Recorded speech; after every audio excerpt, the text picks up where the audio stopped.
Gepliyer Azatlyk Radiosu. Habarlar gündeligimizi men Gözel Hudaýberdi we dowam etdirýärin. Türkmenistanyň üstünden tranzit bilen Täjikistana barýan ýük ulaglary Türkmen serhedinden howpsuzlyk sebäpli geçirilmeýär.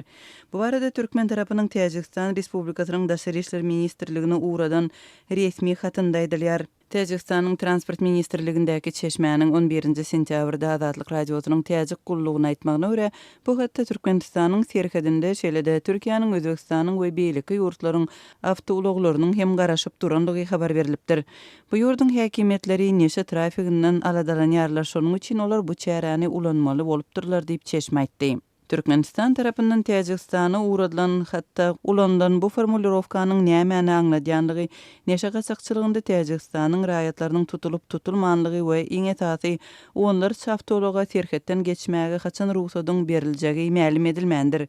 Iranyň kompaniýalarynyň biriniň wekilleri 11-nji sentýabrda Azatlyk Radiosynyň Täjik gullugy bilen söhbetdeş bolup, geçen hepde 20 çemeti Täjikistanly ýük ulag sürüjüsiniň Iranyň üstünden geçmäge we Tehranda uşanbe reýsi bilen öz watanyna uçurly dolanmaga mejbur bolanlygyny gurrun berdiler. 2-nji sentýabrda Täjikistanyň ýük ulaglarynyň sürüjüleri bir hepdeden köp wagt bäri Türkmen-İran serhedinden geçip bilmän duranlygyny habar berdiler. Olar Türkmenistanyň territoriýasyna özleriniň goý berilmeýänliginiň sebäbini bilmeýärler.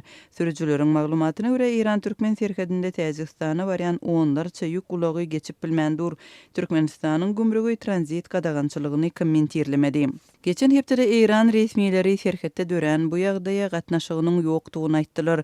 Horasan Rezabi welaýatynyň gümrük resmiýeti Ummet Jahanhaq İranyň Lutfabad serhet geçilgesinde Täjik ulaglarynyň tranzitine päsgel döretmänligini 8-nji sentýabrda Azatlyk Radiosynyň habarçysyna aýtdy. Bir hepde mundan öň Türkmenistan Täjikistana barýan ýük ulaglarynyň öz territoriýasyndan tranzitini gadagan etdi. Ulaglar Lutfabad barlyk geçiş punktundan ýygyna dolanmagy we Iranyň demirgada günbatar serhetlerine gitmäge mejbur boldular diýip İran resmiýeti belledi. Täjikistanyň transport ministrligi ulag sürüjülere Täjikistana aşmak üçin alternativ ýollary ulanmagy maslahat berdi. Iranyň we Azerbaýjanyň serhetleriniň üstünden soň Orsiýetiň, Gazagstanyň we Özbekistanyň üstünden alternativ ýollar bilen Täjikistana aşmagy teklip edipdi. Bu ýol Türkmenistan, Özbekistan, Täjikistan ýolundan ençe uzak bolýar. Türkmenistanyň häkimetleri ýurdun serhetlerinden Täjikistanly awtologlary geçirmezliginiň sebäpleri barada köpçülüge düşündürüş bermediler. Bu mesele dogrusynda Türkmenistanyň Daşary işler ministrligi we Döwlet gümrük gullugy resmi kommentariýa bilen çykyş etmedi. Öz web saytlarynda resmi düşündürüş çap etmedi. Şol wagtyň özünde de Türkmenistanyň ýolbaşçylary ýurdy regionyň esasy tranzit merkezleriniň birine öwürmek maksadyny ýetigderli eglan edýärler. Türkmenistanyň prezidenti Gurbanguly Berdimuhammedow 11-nji sentýabrda ýurtda başlanan Amul Hadar 2018 awtoralysynyň guramaçysy Fransuz sportsmeni Jean-Louis Schlesser bilen geçiren duşugynda hem ýurdun global tranzit we transport sistemalarynyň östürilmeginde möhüm rol oýnaýanlygyny ýene bir gedek nyktady. Awtoloklaryň serhetden geçmeginiň gadagan edilmeginden 2 hepde soň Türkmen tarapy geçip bilmän duran demir ýol wagonlarynyň tranzitine ruhsat berdi. 6-njy sentýabrda Täjikistanyň demir ýol idarasyndaky çeşme Täjikistana barýan 150 çemeti demir ýol wagonunyň Türkmenistanyň serhedini kesip geçenligini Azatlyk Radiosynyň Täjik gullugyna aýtdy. Ol türkmen kärdäşleriniň ýazan hatynda transportyň tranzitindäki problemalaryň ýurdun içerki kynçylyklary bilen baglydygyny ma'lum edenligini belledi. Türkmenistan'dan Azatlyk Radiosynyň azathabar.com web saytyna Sayfon 3 proxy ulgama arkaly howpsuz ýagdaýda girip bilersiňiz. Sayfon 3 siziň internetdäki şahsiýetiňiziň gizlinligini ýokary derejede üçünetýär. Türkmenistan'dan her günde Sayfon 3 arkaly 1,5 million gezek peýdalanylyp petiklenen saytlary girilýär. Sayfon 3 dowamly özgörýär. Şonuň üçin ony her 2 hepdeden täzeläp durmagy unutmaň. Azatlyk Radiosyny Sayfon 3 bilen howpsuz ýagdaýda ýygarla. Gepliyer Azatlyk Radiosu, eferde maksat Ataýew bilen habarlar gündeligi. Daşowuzda azyk we beýleki haritlaryň nyrhlary ýene-de ýokarlanýar. Dollar 20 manatdan aşdy. Demirgazyk Türkmenistanyna azyk we beýleki haritlaryň bahalary ýene-de ýokarlandy. Azatlygyň regiona habarçylyk haritlaryň narhlary boýunça iň soňky maglumatlary ýetirýär. Ol şu gün daşowudyň gara bazaryna $1 20 manat 20 tengeden satyn alınıp 20 manat 60 tenge 21 manat aralygyna satylýanlygyny habar berdi. Häzirki wagtda regionyň ilaty il arasyna banka ýapmaga atlandyrylýan möwsüme girişdi. Yerli ýaşaýjylar gysha taýýarlyk maksady bilen ähtiýaç üçin gök we bakça önümlerini bankalarda konserwalaýarlar diýip habar çaýtdy. Ýöne onuň sözlerine görä bazarlarda gök we bakça önümleriniň bahasynyň aşa ýokarlanmagy ilatyň banka ýapmak mümkinçiliklerini çäklendirýär. Habarçy degişli önümleriň bahalary barada maglumat berdi. 1 kilogram pomidor 10-15 manat aralygyna, 1 kilogram käşir 10 manat, 1 kilogram bulgar wurç 10 manat, 1 kilogram garpyz 4 manat. Bu haritleri satın almak üçin daşowuzlarda pul ýok diýip ol yerli ýaşaýjylaryň maliýe ýetmezçiligi boýunça il arasyndaky ardyr şikaýatlaryny üntü çekdi. Bir hepde mundan ozal iň ardan pomidoryň kilogramy 9-10 manat aralygyna bahalanýardy. Habarçy bazarlara aýlanyp süýd önümleriniň bahalary bilen gyzyklandy. Daşowuzly terekeçileriň ýürüýte gaplarda satýan süýdüniň 1 litri 10 manat, yerli daýhanlaryň bazara çykarýan süýdüniň 1 litri 7-8 manat diýip ol aýtdy. Ol hod we beýleki ýerimişler barada gurruna dowam etdi. 1 kilogram hoz 200 manat, kakadylan guru erigiň 1 kilogramy 80 manat, ýöne 250 manat pensiýa bilen hoz diýjek gumanyň ýok diýip habar çaýtdy. Türkmenistanyň prezidentiniň geçen iýulda gol çeken kararyna laýyklykda ýurtda iň pes pensiýa haky şu ýylyň 1-nji ýanwarynyň başlap 280 manat möçberine kesgitlenipdi. Azatlygyň habarçysy daşowudyň bazarlaryna san taýdan alyjylaryň azalýanlygyny, şol sanyna satyjylaryň hem seýreklýänligini aýtdy. Ol Coca-Colanyň hemde temäki önümleriniň bahalary we olaryň hili baradaky maglumatlar bilen gurruna dowam etdi. Türkmenistanda öndürilen 1,5 litrlik Coca-Cola 25 manat, Gazagystanda öndürilen 1,5 litrlik kola 52 manat diýip ol belledi. Azatlygyň habarçylary bilen söhbetdeş bolýan ençeme Türkmenistanly kolanyň hususan toy märekelerde bayramçylyk döwrüne geçkinlik harida öwrülýändigini, onuň mehman saçygynyň bezegdigini aýdýarlar. Habarçynyň maglumatlaryna regiona temäki önümleriniň söwdasy bilen bagly ýagdaýlara da üns çekilýär. Häzirki wagtda döwlet dükanlaryna bir gutu çilim 85 manatdan, hususy dükanlarda 100 manatdan bahalanýar. Şeýle-de Özbegistanyň çilimleri hem satylýar, onuň bir gutusynyň bahasy 140 manat. Emma çilim keşler gymmadan bolsa Özbekden gelen çilimleri satyn almagy makul hasaplaýarlar diýip habar çaýtdy. Ol Özbegistanyň getirilýän çilimiň bir gutusynyň 15 gün çekmäge ýetýändigini sözüne goşdy. Türkmenistanyň prezidenti 2016-njy ýylyň ýanwar aýyna ýurtda temäki önümleriniň ähli görnüşiniň söwdasyny gadagan etdi. Azatlygyň habarçysy golaýlaýan halk maslahatynyň 1-nji mejlisiniň ýa-da ýetip gelýän garaşdyrlyk bayramynyň daşowuzdaky bahalary täsir etmeýändigini aýtdy. Daşowuzda gaýtam tersine bayramçylyk bahanasy bilen azyk we beýleki haritlaryň bahalary 20-30% gymmatlat diýip ol aýtdy. Şu günler ýetip gelýän garaşdyrlyk bayramynyň hemde paýtagtda geçiriljek halk maslahatynyň 1-nji mejlisiniň öňü tyrasyny Aşgabatyň sowda nokatlaryny arzanlaşyp gözeýilýär.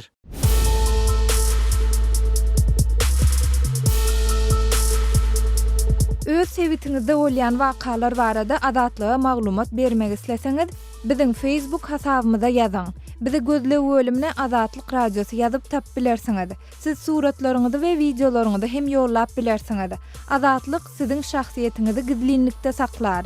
Siz bolan wakalar barada maglumat beriň, biz hem habar bereriz. Gepleýär Azatlyk Radiosu. Öňüňizde saglyk hormatly dinleýijiler, habarlar günnälik bilen men ýoksanan Nurwan.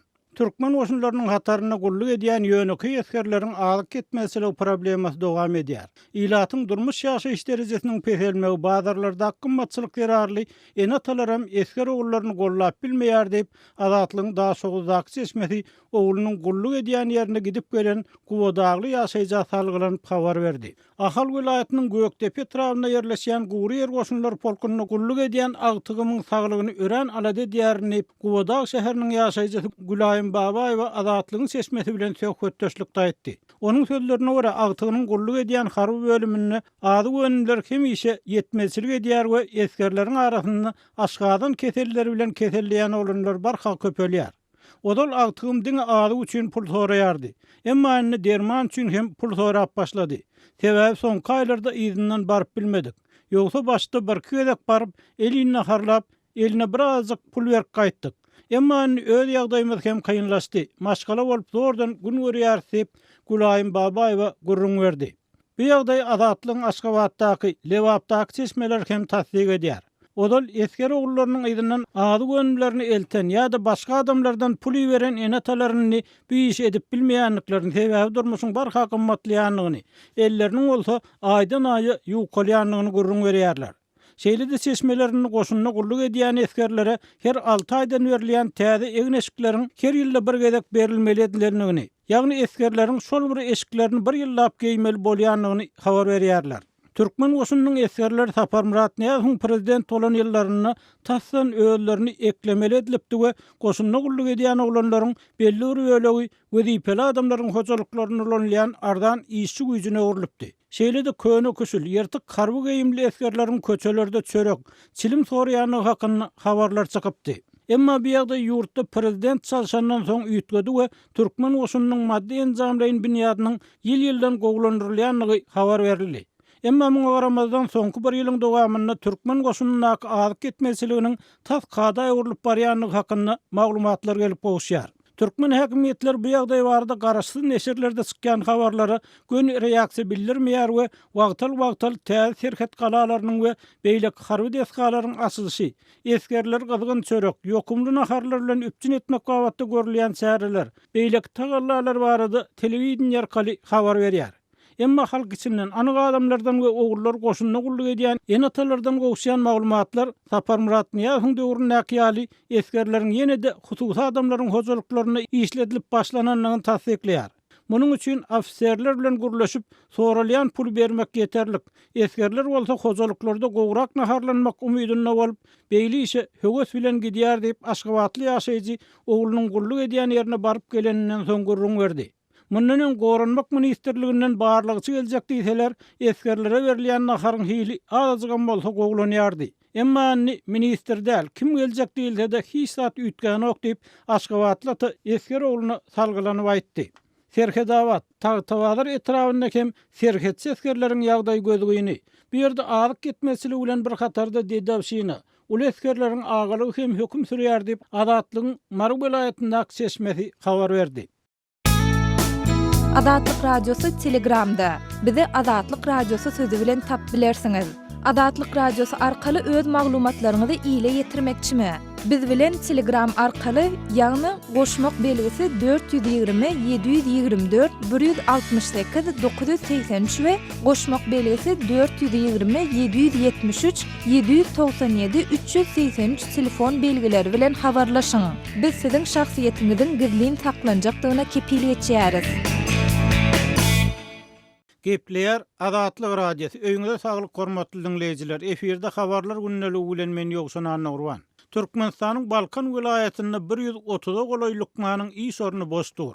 Bu arada vilayat häkimliginiň Balkan gaziýetiniň 6-njy sentýarda çykan sanyny habar berildi. Türkmenistanyň soňky ýyllarda boş duran iş sorunlarynyň sanyny çap etmek we ol ýerlere işgär çagyrmak täzelik däl. Ýöne kenide çenli ýurtda emele gelen lukman ýetmezçiligi beýle açyk boýnalynmany. Balkan vilayatynyň jem 5 sany etrapy 4 sany şäheri bolup, resmi maglumata görä şu ilatly nokatlarda boş duran 103 sany lukman ornunyň bardygy aýdylýar. Mundan başga Balkanabad şäherini tiz kömek lukmanlary, Gumdag şäherini umumy gigiýena boýunça lukmanlar gerek diýen ýaly ýygyna larlar goşulan iş sorunlarynyň hem 7-si bar. Bu Balkan vilayatyny 130 çemes lukmanyň iş sorunlarynyň boş duranyny görkezýär diýip ýerli saglyk işgär Azatlyk radiosyna aýtdy. Bellemeli ýeri, mundan öňki ýyllarda Balkan vilayatyny mollumlaryň, halçylaryň, hatda kärenneçileriň ýetmeýänligi hakynda bildiriş berilýärdi. Balkan vilayatyny saglyk işgärlerini taýýarlayan ýürüýte hüner mektebi bar we Aşgabatdaky medisina universitetine hem beýle hukuk zaýlaryna bolşýaly her ýyl Balkan vilayatyndan hem bellinen meçherdäki student okuwa kabul edilýär. Şonuň bilen birlikde Türkmenistanyň düzgüne görä ýokary hukuk zaýlaryny tamamlanan ýaşlar iýerilen ýerine gidip 2 ýyl işlemese diplomlaryny alyp bilmeýärler. Eýdem öňünden görülen şu we beýlek çärelere garamazdan ýurdun iň az ilatly welaýatyny 7 lukman ýetmezçiliginiň sebebi näme? Azatlyk bilen anonim şertde söhbetdeş bolan lukmanlaryň düşündirişine görä bu welaýatdaky iş we durmuş şertleriniň ören yaramazlygy bilen bagly. Okuny utaran ýaşlar başarsalar Balkana gitmejek bolýarlar. Eger gitseler hem 2 ýyl möhleti gutaran wadyny başga ýere geçýärler. Sebäbi bu ýerde saglyk işgäriniň aýly bilen ýaşamak juda kyn diýip, odal bu sebitde işlän wraç gurrun berdi. Aýdylmagyna görä Türkmenistanyň lukmanlara tölenýän aýlyk gowy hasaplanýar. Ýönül molumlaryň bilen deňeşdireninde juda pes bolýar diýip adatlygyň söhbetde aýtdy. Munyň üstüne dermanlar beýleki zerur bolan zatlar bilen üpçünçilik kem yaramaz. Düýpden ýeten ok. Bu ýagdaý adamlaryň lukmanlardan barhakän betguman bolmagyna getirýär. Olar lukman bar zatlar hem bermän gizläp goýýandyr. Üstünden peýda görjek bolýandyr diýip pikir edýärler diýip öňkü lukman gurrun berdi. Bu ýagdaý hirurgya iç keserler boýunça lukman bolup ýören tejribeli saglyk işgärleriniň hem başga urlara işe gitmegine sebäp bolýar diýip Balkan vilayatynyň problemalary ýakyndan öwrenýän ýazgy Amanmurat Bugaýew aýdýar. Onun sözlerine göre Sapar Murat Niýazowyň garaşdyrlygyň başga ýyllaryny müňläp saglyk işgäriniň molumlaryň iş orunlaryny kemeltmegi ýurdun saglygy saklaýyş buğdagyny agyr zarbyr duwe şinlik hem durmuşda lukmanlaryň işini ikinji derejeli zat ýaly garalýar. Adatlyk radiosynyň çeşmeleri lukmançylygyň ýagdaýynyň beýleki vilayatlarda hem Balkan nakydan gowdärligini habar berýärler. Gelip gowşýan maglumatlary görä vilayatlardaky maşgala lukmanlary öz etmeli işlerini edip bilmeýär. Bu wraçlaryň erbetliginden näl şertleriň yaramazlygyndan bolýanda sebäbi maşgala lukmanyny berkidilýän adam sany bar. Özüm onuň berkidilen ýeriniň golaýyny näsaglar kabul ediş otow bolmaly. Emma bu zatlar köp ýerde ýok diýip Amanmurat Bugaýew adatlyk radiosyna aýtdy. Balkan vilayaty Türkmenistanyň territoriýasynyň 30% golay meýdanyny tutýar. 1989-njy ýylyň maglumatlaryna görä bu sebitde ýurdun ilatynyň 11,5% ýaşaýardy. Garaşdyrlyk ýyllaryny Balkan vilayatynda ýaşaýan Kawkazlylaryň, Gazaklaryň köpüsi Türkmenistanyň köpçülikleýin göçüp gitdi. Gipleyer Azatlyk Radiosy. Eferde maksat Ataýew bilen habarlar gündeligi. Putin Britaniýanyň Novichokda guman edýän adamlaryny orsiýetiň anyklandygyny aýdýar. Prezident Vladimir Putin Britaniýanyň ozalky içaly Sergey Skripal hemde onuň gyzyny harby zäher bilen zäherlemekde guman edýän adamlaryny orsiýetiň anyklandygyny aýtdy.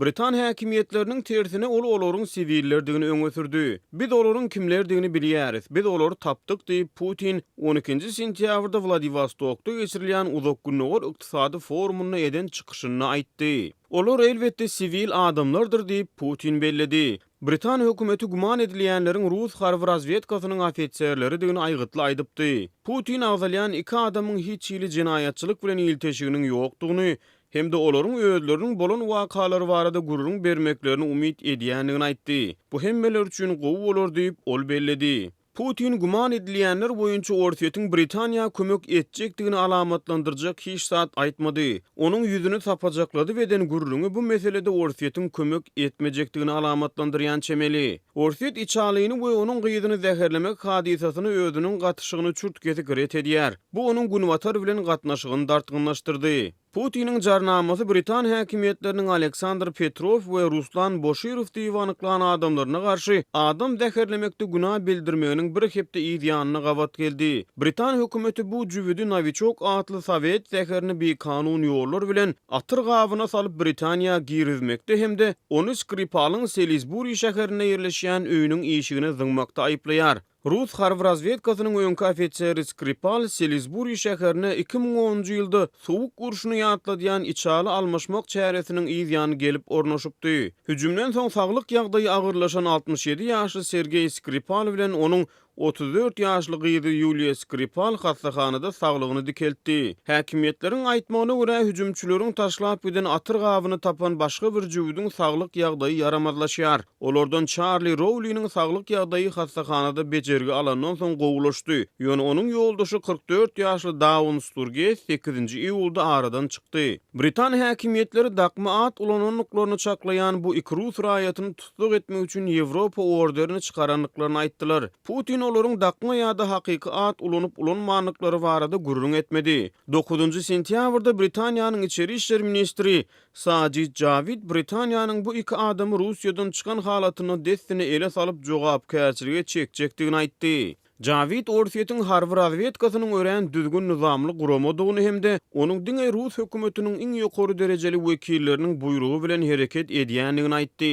6-njy sentýabrda Britaniýanyň howpsuzlyk ministri Ben Wallace zäherli hadiseden Putiniň jogapkärdigini sebäbi onuň hökümetiniň ýurdun Harvard razvedkasyny dolandyrýandygyny maliýeleşdirýändigini we ona gödäwçilik edýändigini aýtdy. Zäherlemek hadisasynyň soň Birleşen Ştatlary, Ýewropa Birleşigi we beýlekler Moskwa garşy sanksiýa girdiler hemde onuň diplomatlaryny ýurtdan çykardylar.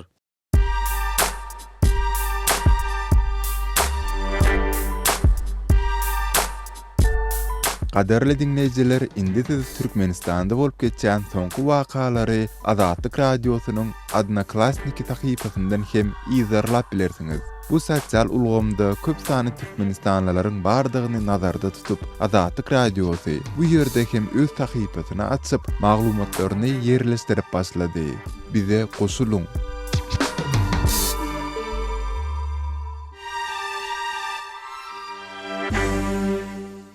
Gepler Azatlyk radiosu. Eferde habarlar gündeligi bilen men Şaýmyrdan Olmurady kabuldan.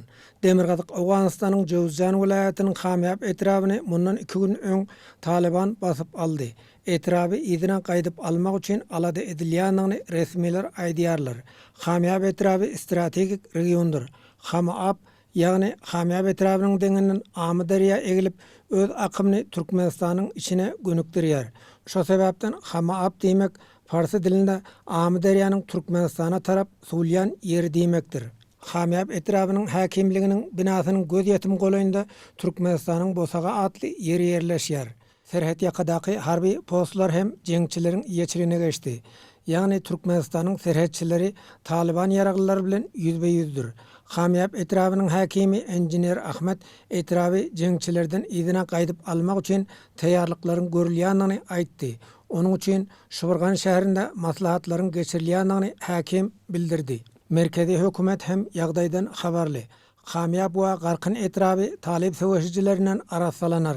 Çünki giňgerimli harby operasiýa geçirmek göz tutulýar diýip häkim bellidi. Merkezin bundan aga tezlikte Garkyn Hamyapy saklamak üçin amaliyat wesi plana alınan Taliban wujudundan inşallah pak bolar.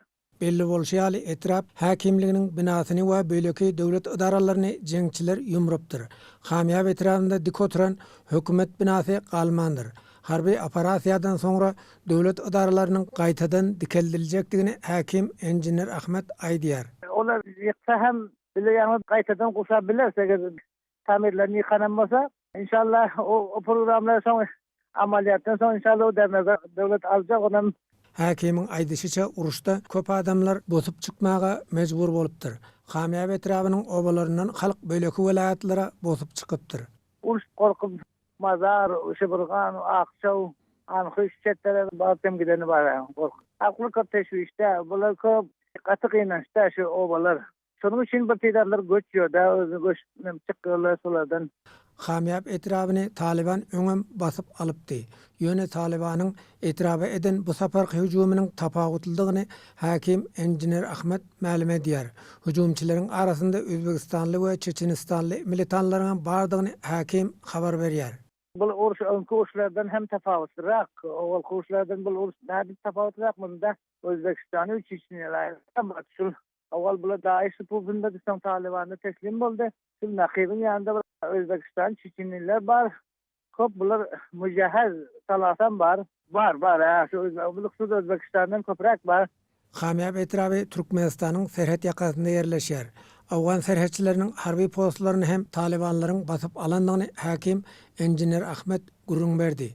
Bizler kömek Türkmenistan'dan kömek etsin. Eğer resmi şekilde devlet tarafından kömek edebiliyoruz da. Şimdi serhatlar olan elinde. Nemelen elinde, Taliban'ın elinde de serhat. Görüyordu, hatman görüyor da, görmese olmaz da.